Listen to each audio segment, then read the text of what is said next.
This is the goal: a bubbling, crispy, perfectly structured New York-style pepperoni pie, pulled straight from your own oven.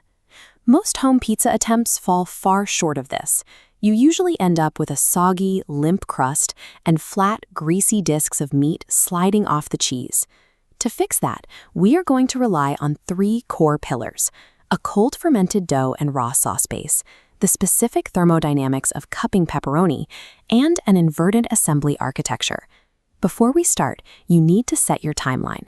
The dough requires 24 to 36 hours of lead time in the fridge, and your oven will need a 30-minute preheat at its absolute maximum temperature. By treating this process as a strict methodology rather than a casual recipe, you will elevate your kitchen bake into genuine pizzeria-quality pizza. Step 1 is the dough. In a mixer, combine warm water, active dry yeast, bread flour, a little sugar, salt, and olive oil. Knead this for exactly 8 minutes until it forms a smooth, taut ball. Now we use a process called cold fermentation. You put the dough in the fridge to rest for 24 to 36 hours. This slows down the yeast, giving the starches time to break down and develop the complex, robust flavor that defines a New York crust.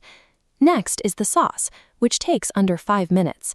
You simply pulse together crushed San Marzano tomatoes, 2 cloves of garlic, olive oil, fine sea salt, and dried oregano. Do not put this sauce on the stove. You must leave it completely raw. Pre-cooking the sauce dulls the vibrant acidity of the tomatoes. More importantly, it causes the water to separate from the solids during the final bake in the oven, which turns your dough into a soggy mess. Cold fermenting the dough requires patience, and leaving the sauce raw requires restraint. Together, they are the non-negotiable foundations for structural integrity and authentic flavor. Now we need to prepare the pepperoni. Select a sausage with a natural or collagen casing, and explicitly avoid anything labeled with a fibrous casing. You need to slice the meat to a highly specific thickness, exactly 0.1 to 0.225 inches, or about 2.5 to 5.6 millimeters. This diagram shows the thermodynamics of the curl.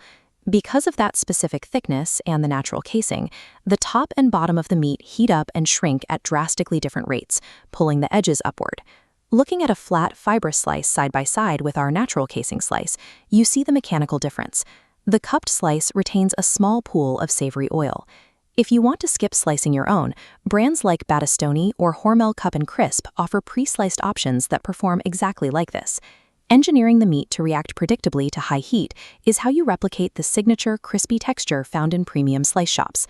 2 hours before baking, take your dough out of the fridge. When you're ready, gently hand stretch it outward until it reaches exactly 14 inches across. Keep your rolling pin in the drawer. Rolling the dough aggressively crushes the delicate air pockets you spent 36 hours developing during the cold fermentation. For assembly, we use a cheese-first architecture. Sprinkle your grated fresh mozzarella directly onto the bare dough, then dollop your raw pizza sauce over the cheese, and finish with the pepperoni. Looking at this cross-section, you can see the functional chemistry at work.